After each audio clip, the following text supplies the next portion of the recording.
Bonjour tout le monde, ici Pierre-Olivier Brassard, paysan à la coopérative Ferme-Terre Partagée. Pour cette troisième capsule, on va vous parler aujourd'hui des insectes nuisibles.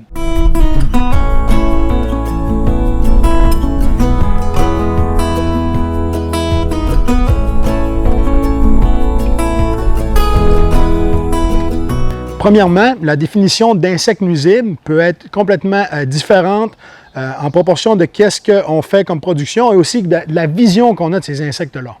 Il faut toujours se rappeler qu'en agroécologie et en agriculture biologique, il n'y a pas nécessairement d'insectes nuisibles. Tout fait partie d'un macro- et microcosme agricole, agraire en fait, et puis que ces insectes-là ont tous leur but et sont dans un processus de biodiversité naturelle.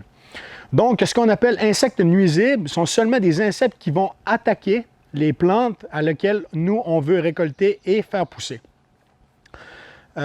Ce qu'on peut garder en tête aussi, c'est que certains insectes, à notre vision, qui sont nuisibles, peuvent avoir une incidence extrêmement positive sur les processus de production. Si on prend certaines guêpes sont parasitoïdes et puis ils vont pondre leurs œufs à l'intérieur de certaines larves d'insectes qui sont nuisibles pour la production. Donc, on a la vision d'une guêpe qui est nuisible, qui nous pique, qui peut nous donner son venin, mais dans un processus de production, cette micro-guêpe-là peut avoir une incidence positive sur les plantes qu'on fait pousser. Donc, c'est vraiment une question de perspective au niveau de comment on va voir l'insecte en tant que tel dans le modèle de production. Il faut aussi garder en tête que les insectes, comme je le disais plus tôt, ont tous leur but et ont tous leur qualité. Donc, ce n'est pas un processus d'éradication des insectes qu'on veut, mais c'est un contrôle des insectes. Il faut être capable de vivre avec eux et d'avoir un processus où on les accepte jusqu'à un certain point dans le processus de production. Il y a plusieurs stratégies pour être capable de contrôler ces insectes-là. Et puis, une des premières stratégies qu'on a, c'est de faire une barrière physique. Donc, les barrières physiques peuvent être ou une bâche flottante, ou il va y avoir aussi des filets anti-insectes qu'on va être capable de mettre alentour des cultures pour être capable de faire des barrières physiques. Donc, on peut acheter directement ces filets ou ces bâches flottantes sur Internet ou dans des compagnies qui vont vendre des produits horticoles. Pour exemple, si on veut contrôler l'altise sur les brassicacées, donc la famille des choux, on va poser une bâche flottante ou un filet anti-insecte par-dessus, et puis on va l'envoyer directement sur le transplant pour qu'on soit capable d'enrayer le processus, que l'altise, elle, va sauter de plant en plant pour ensuite aller piquer ces petits transplants-là. Donc, en mettant une barrière physique, on les empêche de venir dessus de l'extérieur, mais quand ils sont à l'intérieur, on les empêche de sauter aussi, ce qui fait qu'on est capable de les contrôler dans une certaine proportion. Quand est-ce qu'on enlève ces bâches-là?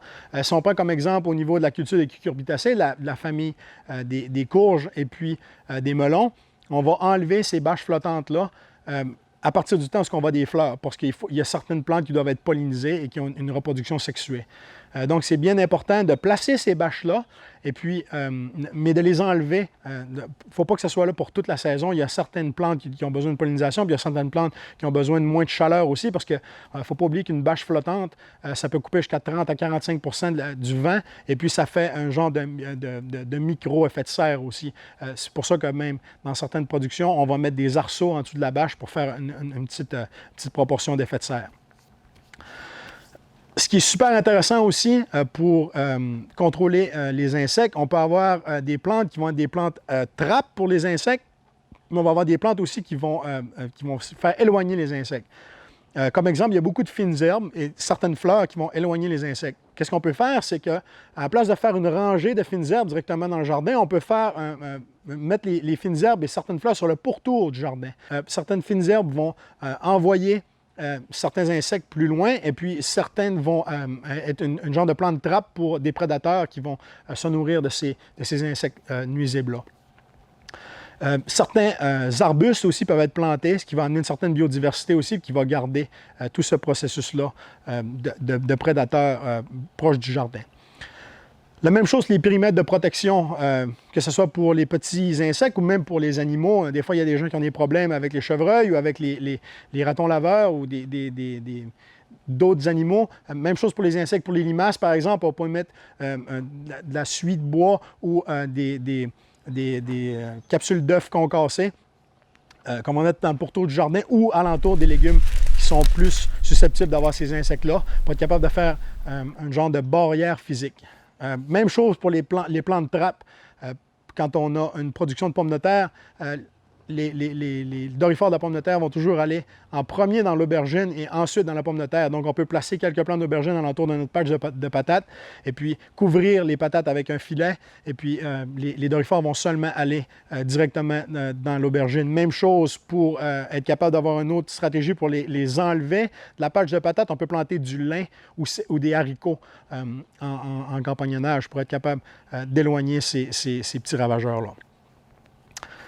Ce qui est extrêmement important aussi, c'est on peut se servir de certains traitements.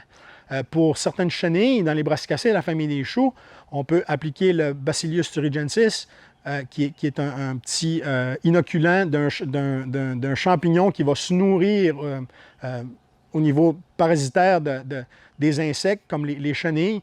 Et puis, on peut acheter ça dans certains magasins d'horticulture.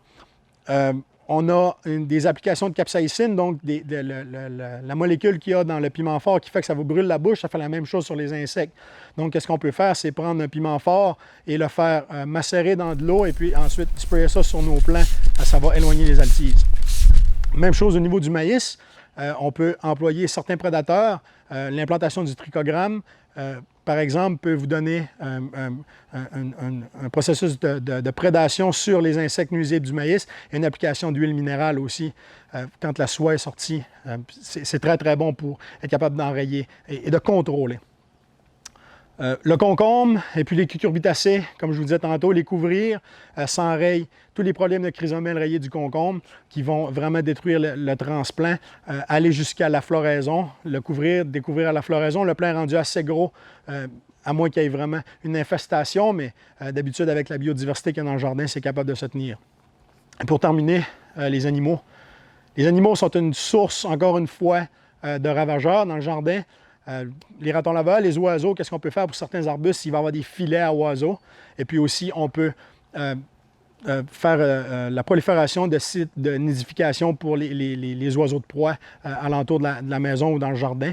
La même chose aussi pour les ratons laveurs ou pour les chevreuils. On peut mettre une clôture physique alentour du jardin, mais tout ça reste à dire que ça prend des processus et des concepts naturels. Il n'y a rien de meilleur qu'un bon chien pour être capable de gérer les ratons laveurs et d'autres ravageurs qui vont venir dans le jardin ou sur la ferme. Donc, encore une fois, on voit que c'est un processus de biodiversité. En terminant, je pourrais vous dire qu'il ne faut pas penser qu'on est sorti de la nature, mais qu'on fait vraiment partie de ce macro et microcosme-là. Donc, on voit vraiment qu'avec de l'entraide, comme je vous disais, les animaux de compagnie comme le chien peuvent être une source incommensurable d'aide. Et puis, en plus, bien, ça nous donne de la compagnie dans le jardin.